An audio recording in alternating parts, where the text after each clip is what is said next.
Salut tout le monde et bienvenue dans cette nouvelle vidéo. Peut-être que vous m'avez encore jamais vu, mais que vous êtes tombé sur cette vidéo parce que vous cherchez certains avis sur les Devialet Gemini, les tout nouveaux écouteurs de chez Devialet.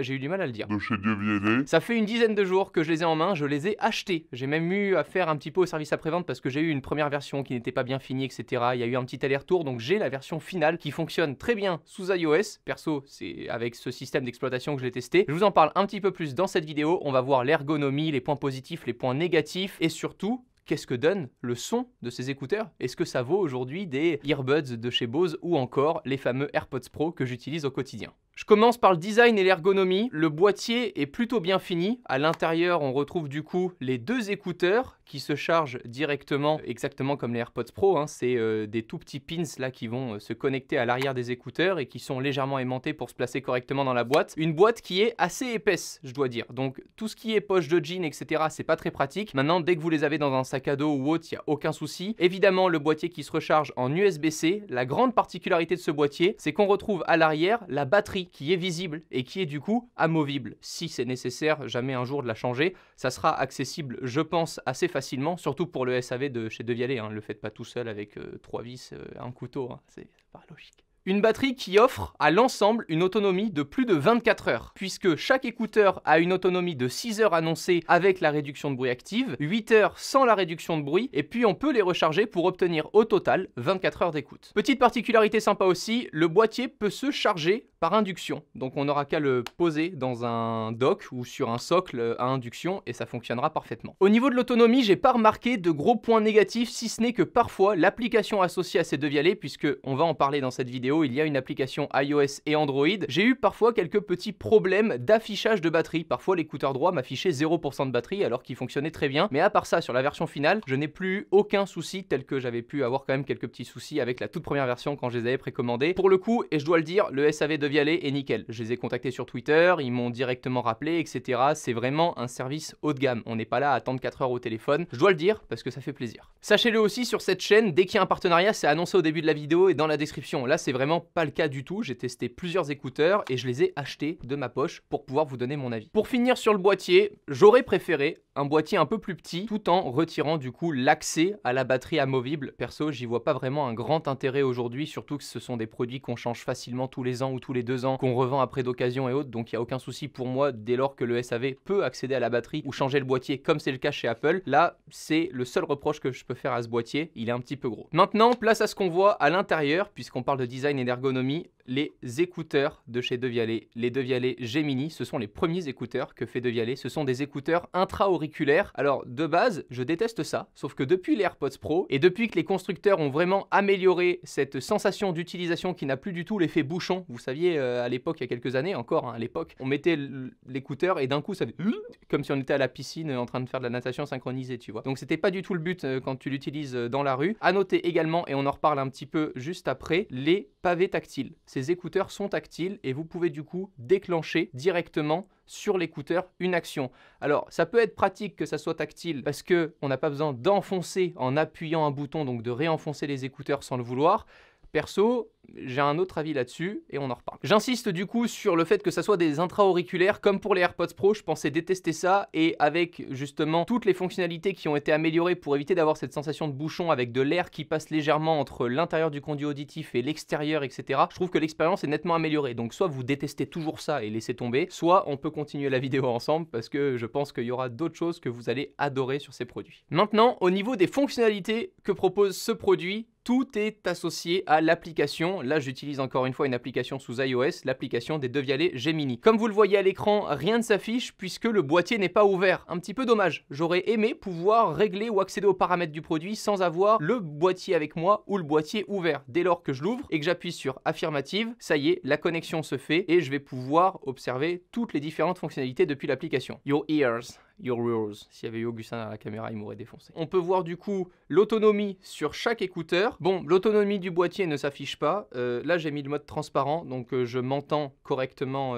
parler. Maintenant, ce qui va être intéressant, c'est dans les paramètres, on peut régler évidemment plusieurs choses, même si ces paramètres sont quand même assez restreints par rapport à d'autres écouteurs. Et je vais vous citer quelques exemples. Premier exemple, les Gemini Control, donc pouvoir associer une action lorsqu'on touche une seule fois le pavé tactile d'un écouteur ou de l'autre, et également pouvoir appuyer 2 fois, effectuer une double tape pour pouvoir par exemple passer à la musique suivante ou à la précédente. Là, on n'a qu'une seule action à associer, peu importe les écouteurs. C'est dommage, j'aurais préféré dire que mon écouteur droit, lorsque j'appuie une fois, ça met play et pause. Mon écouteur gauche, lorsque j'appuie une fois, ça déclenche par exemple mon assistant, puisque oui, ces écouteurs embarquent l'assistant soit Siri, soit Google Assistant, dépendant de la plateforme sur laquelle vous allez utiliser ces écouteurs-là. Ça, c'est pour moi le premier regret. Ensuite, on a le Smart Pause, évidemment, dès que je retire un écouteur, le contenu se met en pause automatiquement. Puis l'audio préférence avec plein de presets pour pouvoir ajouter un peu plus de basse, ajouter plus de dynamique, etc., etc. Là, je suis en défaut en flat, ça suffit amplement. On peut aussi régler la balance audio si on veut plus de son à gauche ou à droite. Et ensuite, le Fit Test. Alors ça, c'est tout simplement pour tester le conduit auditif, la façon dont notre conduit auditif va renvoyer le son dans nos écouteurs, puisque ces écouteurs sont équipés de micros à la fois à l'intérieur et à la fois à l'extérieur pour pouvoir gérer cette réduction de bruit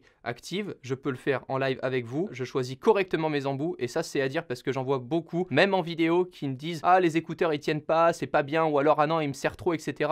Les embouts qui sont dans la boîte, c'est pas fait pour les chiens. Mon chien il utiliserait pas les embouts par exemple, tu vois, c'est fait pour toi. Donc tu déballes la boîte, tu prends les embouts et puis tu les testes. Next, directement, Feeling Good. Je pense à la musique. Begin, voilà. Et là, il y a une petite musique qui se joue. Il faut que je ferme ma gueule, putain, sinon ça va pas marcher, ça va détecter du son autour. Voilà, ça va pas marcher. Je le refais.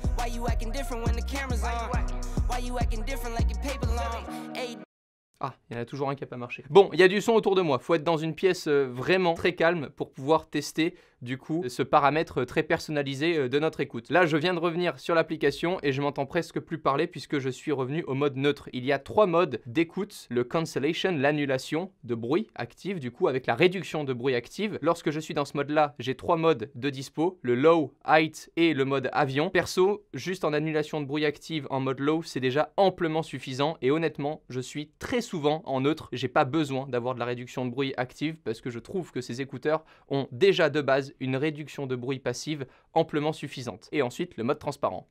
À ajouter également que ces écouteurs sont Bluetooth 5.0 et compatibles aptX. Donc les utilisateurs Android, je vous envie. On vient de parcourir les principales fonctionnalités de ce produit. Maintenant, place à l'écoute et à mon avis, qui n'engage que moi, que ma personne, que Romain Laneri, que tu m'as compris. Qui dit écoute, dit forcément ergonomie. Si le produit nous gêne, etc., ben ça sera pas forcément fameux au niveau de l'écoute, ça paraît logique. Pour moi, le gros point négatif de ce produit, c'est les commandes tactiles. Pourquoi? Parce que une fois que mes écouteurs sont bien positionnés, ce que j'aime bien avec les AirPods Pro, c'est que j'ai pas l'impression de toucher mon oreille, mais en dehors de mon oreille, simplement le produit. C'est très minime, mais je vous assure que ça fait toute la différence. La commande tactile également, eh bien, dès que tu veux remettre ton écouteur dans l'oreille correctement au bout de 15, 20, 30 minutes de marche, parce qu'ils tiennent vraiment super bien dans l'oreille, je pensais pas. Au début, vraiment, je me suis dit, intra-auriculaire, encore avec ce gros truc au milieu, c'est pas plus petit, c'est pas... J'avais l'impression de pas aimer, et puis finalement, vraiment, c'est même plus agréable que des AirPods Pro une fois dans l'oreille. Voilà. C'est dit, c'est la vérité. Maintenant, et ce qui me gêne avec cette commande tactile, c'est que je ne peux pas la désactiver via l'application. On est obligé d'associer une action. Donc c'est dommage, voilà. C'est simplement, tu cours, tu marches, tu remets vite le truc, ou tu veux par là, t'appuies, tu effectues des actions sans faire attention, et il n'y a rien de plus insupportable que le... Je ne vous ai pas bien compris, veuillez répéter. Voilà, ça me rend fou. Ces écouteurs s'oublient donc très facilement une fois qu'ils seront bien positionnés avec les bons embouts. Vraiment, ça bougera plus du tout. On peut faire du sport avec, on peut vraiment avoir une vie active au quotidien, puisqu'en plus de ça, ils sont certifiés IPX4, donc aucun souci avec la pluie, la sueur et les petites poussières et autres. Il n'y aura aucun problème d'utilisation là-dessus. Et pour finir justement sur mon avis quant à l'ergonomie, eh bien, ils sont vraiment simples d'utilisation. Voilà, une personne qui n'a pas l'habitude des nouvelles technologies ou autres, vraiment, on prend le boîtier en main, on l'ouvre, il s'appaire directement avec l'application et à partir de là, soit on modifie certains paramètres, soit on n'a qu'à écouter de la musique, c'est vraiment simple. Maintenant, l'écoute. C'est dur, hein, parce que je pensais vraiment pas qu'ils allaient réussir leur pari, les bâtards. Bon, de Vialet, ils sont arrivés et ils ont dit, on veut réinventer l'écoute sur les écouteurs. Bah, ils ont réussi. Ils ont réussi parce que j'ai pas l'impression d'avoir des écouteurs. Déjà les basses, putain mais les basses, putain mais entre Phil Collins ou encore Aerosmith pour 2 genres différents, c'est fou. Ça écrase pas les voix, le ressenti, il est exceptionnel, il est bon, c'est un putain de bon produit. Et à côté de ça, mes AirPods Pro, ils sont fades. Vraiment, je remets mes AirPods Pro, c'est fade. Je me dis, ok, c'est tout. Vraiment, les basses, putain, c'est fou qu'ils aient réussi à faire ça parce que j'avais vraiment à certains moments l'impression de me dire « Oh mais j'ai un son vraiment rond, chaud, j'ai l'impression d'être comme avec un casque, c'est fou ». Voilà, et vraiment, je trouve que la restitution du son est excellente. Je suis pas le seul à le dire, je le sais, il y a plein d'autres avis et autres. Alors, tout ce que j'ai pu voir en point négatif sur l'écoute audio que je n'ai personnellement pas ressenti, c'est un petit manque d'amplitude au niveau du son. Voilà, certains articles et autres disaient que, du coup, vu qu'il y avait beaucoup de basses, eh ben, on ressentait parfois sur certains morceaux un petit peu moins le morceau au complet. C'est très abstrait, hein, le son, et je peux pas vous dire allez les essayer, etc. Plein Covid, nique sa mère. Verdict, il y a pas besoin de s'étaler plus. Verdict, si vous êtes sous Android et que vous êtes un fan d'audio et que vous avez 300 balles, faut pas hésiter, vraiment. Comparé à des earbuds de chez Bose par exemple, je pense qu'au niveau de cette association entre la réduction de bruit qui est excellente, qui peut être meilleure chez d'autres, ça c'est vrai, mais cette restitution du son et cette immersion avec ces basses boosts qui sont... Mais vraiment, c'est pas du beats, hein. C'est vraiment pas du beats audio avec un truc où t'as envie de vomir à la fin. C'est excellent, c'est propre, c'est rond, c'est chaud, c'est excellent. Donc si t'es sous Android,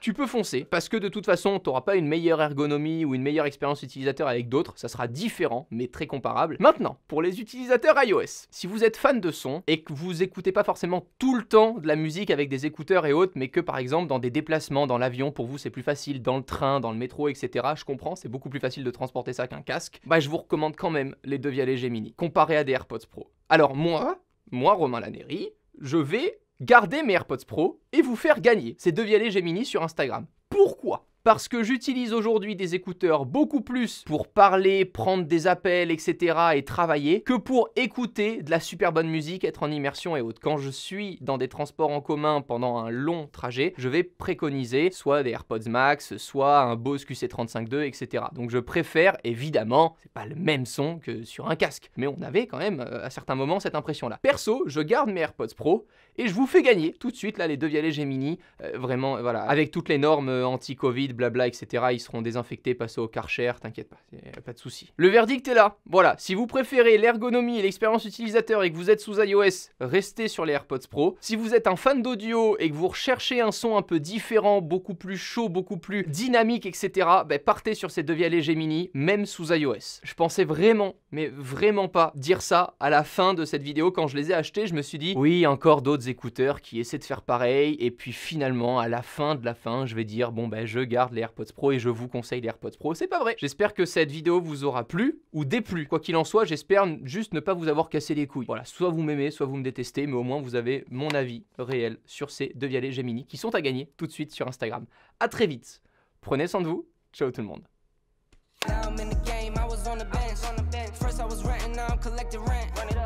With the Beamer, now I want the bands. Spending all the bag like here I go again. Outside says chirp, not a camera phone.